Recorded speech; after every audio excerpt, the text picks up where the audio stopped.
So my role in the defense support of civil authorities, which we call DISCA, specifically here on Puerto Rico, has been that I've been the officer in charge of local security. So holding our gate guard watch at the front, which controls the flow of all of our military vehicles in and out, and all the other support agencies that we work with, and also on the back side, because we always have to watch our six.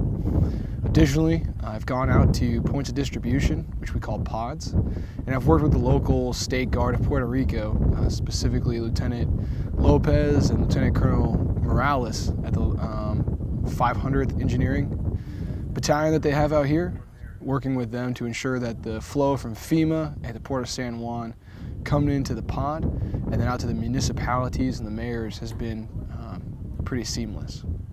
Yeah, so at the pod, we've helped them to understand how to really lay out their warehouse on where the food goes and the water goes so that they can have an efficient system. We also help to identify other forms of transportation. There's a few islands off the coast that they didn't know how to get water there, but really with having all of our touch points and the other officers and Marines working hard, we're able to make connections for the local State Guard to link up with the National Guard Army and then get those supplies loaded up on LCMs, which are like our LCUs, and ships that take them out to the islands.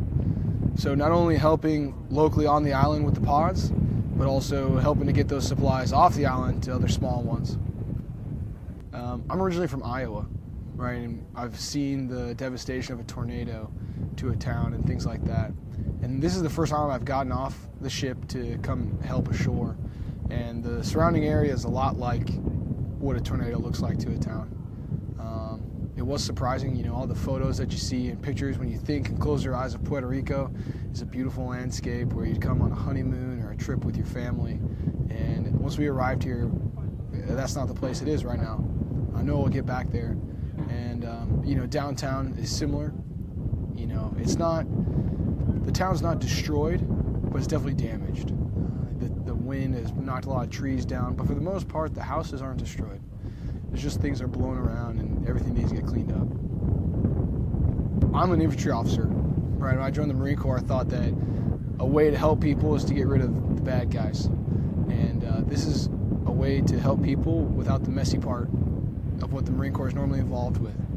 So of all the missions that I've gotten the opportunity to do on my different deployments, this is one that is directly, so often the Marine Corps is associated with combat and locating and closing with the enemy. And that's what, you know, I work with my Marines is in the infantry to do. But coming down here with DISCA and helping the people of Puerto Rico is a way really to take out the messy side of that and directly help people that need it.